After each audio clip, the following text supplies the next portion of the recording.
Hi, I'm Alexander Pierce. This is the story of how losing everything made my family's true nature clear and how a single letter completely changed the course of events. They say that you don't really know your family until money gets involved, and I learned that lesson the hard way during one unique Christmas meal, but I also gained new knowledge. Sometimes the most heartbreaking setbacks in life occur right before the most surprising triumphs. As the CEO of Pierce Technologies, the business my grandpa founded, I was the golden child of the family for 415 years, the one that everyone feigned admiration for but secretly envied. Scuff in his garage every Christmas, I turned it into a $200 million empire. I put up with my relatives' fake grins and condescending greetings as they pushed for loans or investments or jobs. My cousin Rachel, who failed to build 3 tech firms, would constantly corner me with her most recent notion. Sarah, the youngest, never missed an opportunity to remind everyone that she deserved a managerial position despite having no qualifications, and James, the family's struggling lawyer, would hint at becoming the company's legal counsel. However, Grandpa Jack was different. He didn't consider me a strolling. To him, the dollar sign I was still the young person who assisted him. During our Sunday dinners, he would frequently mention that he was tinkering with computers in his garage. Alex is constantly watching the silent ones in both business and home. They are either protecting your back or waiting to stab it. It wasn't until it was too late that I realized what he meant. Everything started to unfold. The company's board of directors called an emergency meeting 3 months ago after it was discovered that someone had sold trade secrets to a rival. The evidence suggested internal sabotage at the highest level, and as CEO, I was directly held accountable. The decision was made quickly and unanimously.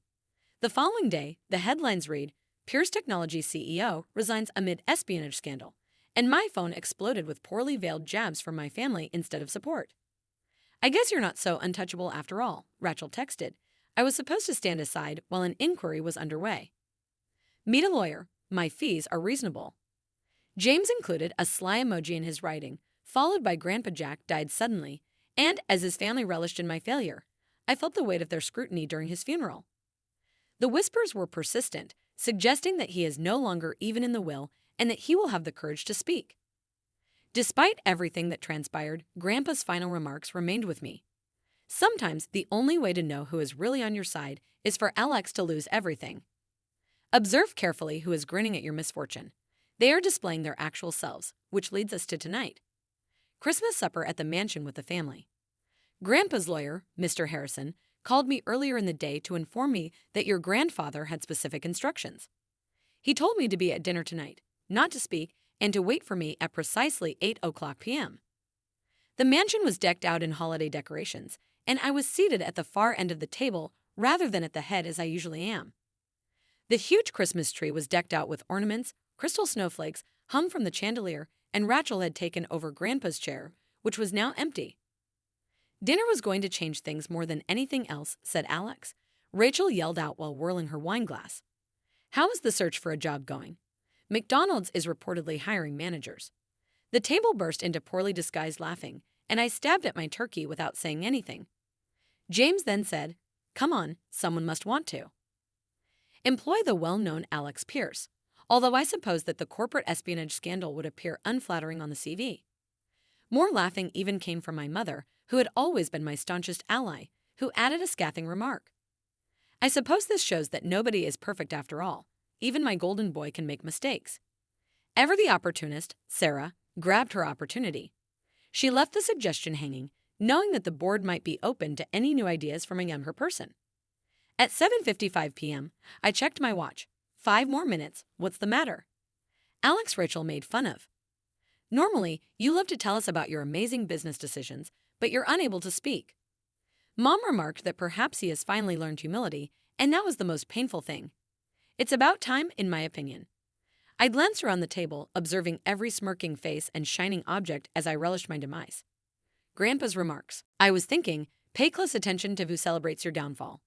Speaking for the first time that night, I genuinely stated, I'm just waiting for James to smart your career to magically resurrect itself. At 8 p.m., the doorbell rang. Precisely, I couldn't help but smile when the butler showed up in the dining room doorway. The family lawyer, Mr. Harrison, has arrived and announced that he has an urgent matter that cannot wait until tomorrow. The reading isn't till tomorrow. So tell him to come back, Rachel scowled. Grandpa provided specific instructions for this precise moment, and I disturbed him. Miss Harrison came into the room with a leather briefcase that I knew held a letter that would make everything different because none of my family members had bothered to find out what was going on while they were. They were too busy celebrating my downfall to realize that I had never actually been fired at all. Grandpa's final master plan included corporate espionage, public disgrace, and my silence over the previous 3 months. In roughly 2 minutes, they would discover the precise reason he had always advised me to watch the quiet ones. As I had previously instructed, Mr. Harrison cleared his throat to command the attention of the room. The butler then silently locked the dining room doors, making sure that no one left until they had heard everything, ladies and gentlemen.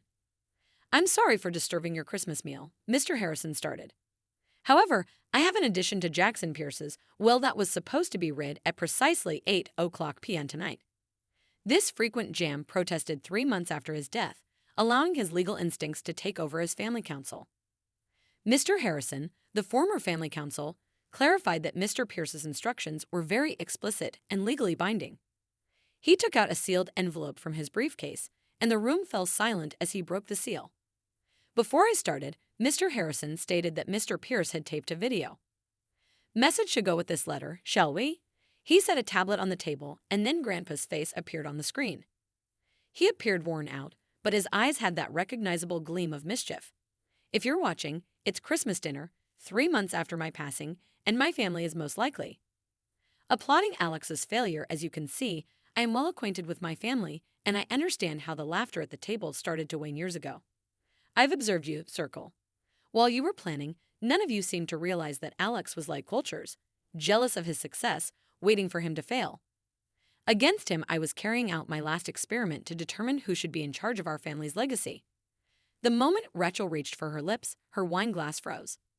I was the mastermind behind Pierce Technologies' corporate espionage debacle. Every board meeting, every whispered story, every document that was leaked, it was all. Naturally, the room exploded in gasps as it was meticulously organized with Alex's complete cooperation. Everyone's eyes were on me, and Grandpa went on. For the past year, Alex and I have been providing false information to someone we know is selling firm secrets. Can you guess who it was? My cousin Rachel's face went white. The wine glass fell out of her hands, leaving the immaculate tablecloth red. The secret documents you found so easily in Alex's office during your weekly family visits. The ones you sold to our rivals for millions of dollars were all fake. The actual business plans were always secure. That is untrue. Rachel stumbled. Miss Harrison, I said, please play the surveillance footage for the first time. The tablet screen split to reveal security camera footage showing Rachel entering my office late at night and taking pictures of documents with her phone numbers imprinted in the corner. The FBI has already been informed on numerous occasions, and I added discreetly that they are most likely at your house at this very moment. Rachel's lawyer sat down as James' grandpa's voice ordered from the screen. Those offshore accounts where you hid the money are not as offshore as you thought. James leaped to his feet. We are aware of the client monies you have been embezzling, and it's incredible what a thorough audit can uncover. James's face fell back into his chair. Grandpa and Ashen kept sending our board members phony applications that said to have executive experience, but you never did. You honestly thought we wouldn't examine references who were paid actors. I continued softly, observing Sarah's astonished expression. This is why I couldn't tell you that we needed everyone's reactions to be genuine. Sarah started crying, mascara streaming down her cheeks. Mom, I apologize about Mr. Harrison clearing his throat. He started reading to my family, and they all sat in startled silence. Should I read the Real Doe Amendment again? Your actual personalities have been exposed. The proof of your crimes has been sent to the authorities, and Rachel, James, and Sarah are hereby disinherited of their shares and forfeited their piercing technologies. Pertinent authorities regarding the leadership of the company as part of our plan, Alexander Pierce continued to serve as CEO. He has demonstrated that he is not just a capable leader, but also a man of integrity who is prepared to temporarily sacrifice his name in order to defend the company from those who would ruin it. It from within, so I hereby give Alexander the majority stake in Pierce Technologies, as well as my whole personal estate, which is worth about $1.2 billion. The silence that ensued was deafening, but there's more. Mr. Harrison also mentioned regarding tonight. Miss Pierce left specific instructions. Pierce, Rachel, the security team waiting outside, is to accompany Ms. Sarah Pierce and Mr. James Pierce from the premises right once.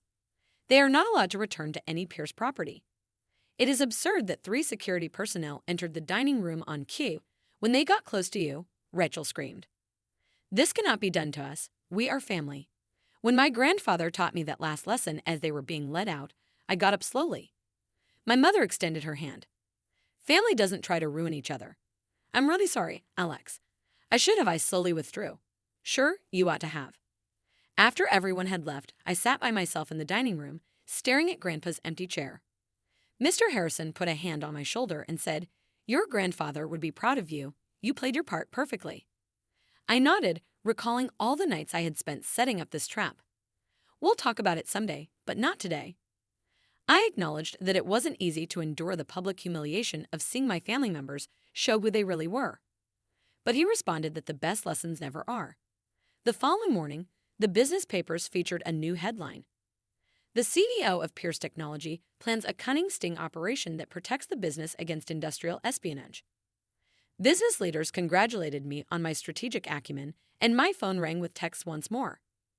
Mom sent flowers and an apology note to my office the week Rachel, James, and Sarah were arrested, but I wasn't ready to forgive them just yet.